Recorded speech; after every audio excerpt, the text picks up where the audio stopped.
It is time now to bring in our State House insiders, Dave Wilson, our Republican strategist, and Antoine Seawright, our Democratic strategist. Let's put a bow on the South Carolina Republican presidential primary now.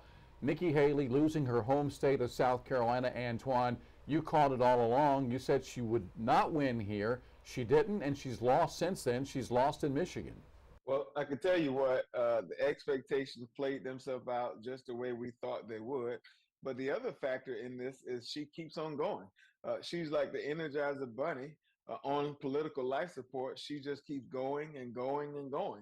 She's going on to Super Tuesday, which will be coming up next week. Then I think she'll be in a position or in a posture in which she'll be forced to make some decisions, all because of the delegate math.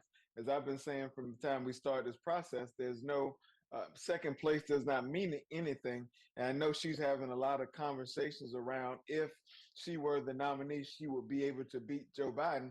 However, you cannot be president of the United States without first being president of your own respective party.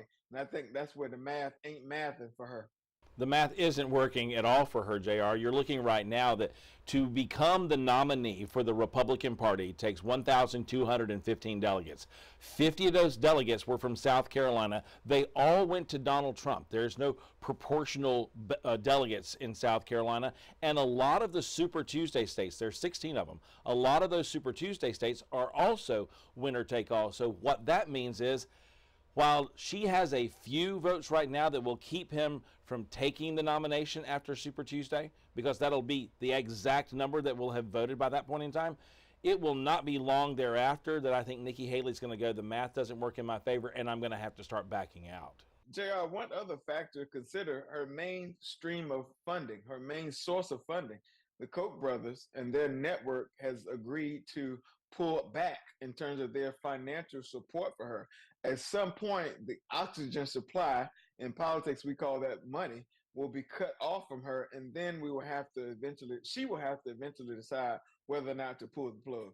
And that's where you have to look at this, JR, is the difference between the money that her campaign is raising and these third-party groups, because the third-party groups do a lot of the name ID and a lot of the buildup of who you are. So Stand for America, Americans for Prosperity, those groups were raising outside money, but if they're not putting any money into it, that is just sheer advertising dollars that are not being spent, not building her name ID. And when you're basically having to campaign in 16 states, she was in Virginia today, you can't cover Virginia in simple visits. Good grief, we had them here for a month here in South Carolina. You probably, folks at home, you probably saw somebody somewhere in the midst of all of this stuff. And in those moments, you sit there and go, you can't do that in a state like Virginia. You have to do that advertising, and that's money. All right, let's focus on the State House now. We're about 2 months into the session, almost at the halfway point here. What's the big items coming up for discussion, Antoine, in the coming days and weeks at the State House? I certainly think it's going to eventually be about the budget.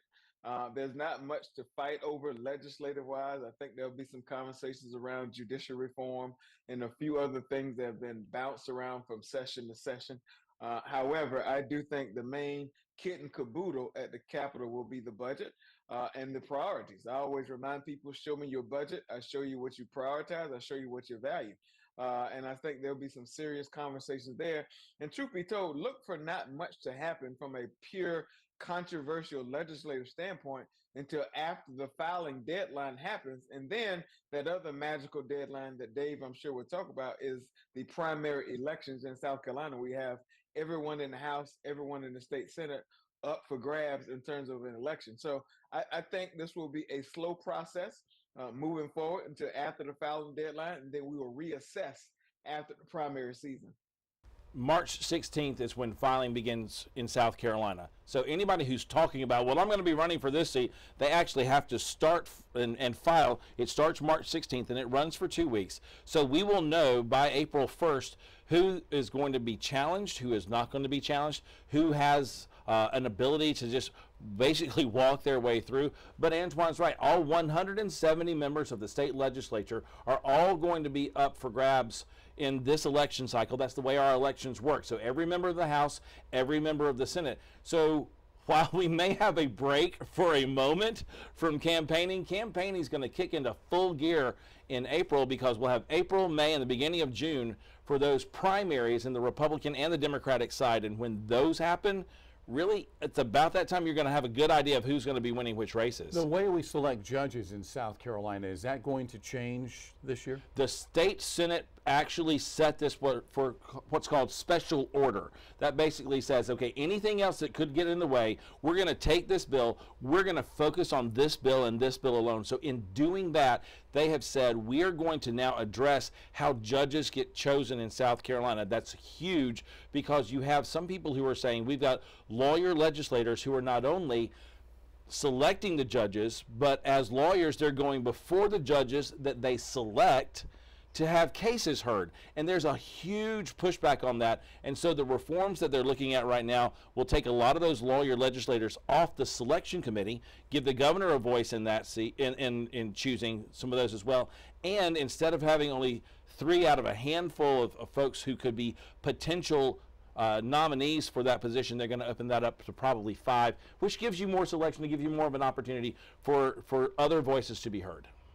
Look, the reality of that situation is we have a number of seats that have to be filled by law, because there is no carryover when it comes to some of those judicial seats that are vacant that need to be filled. We had not had a judicial election up at the Capitol this year, and so some of those vacancies will remain if they do not hold some sort of judicial elections at some point in the near future. That may be tied to reform.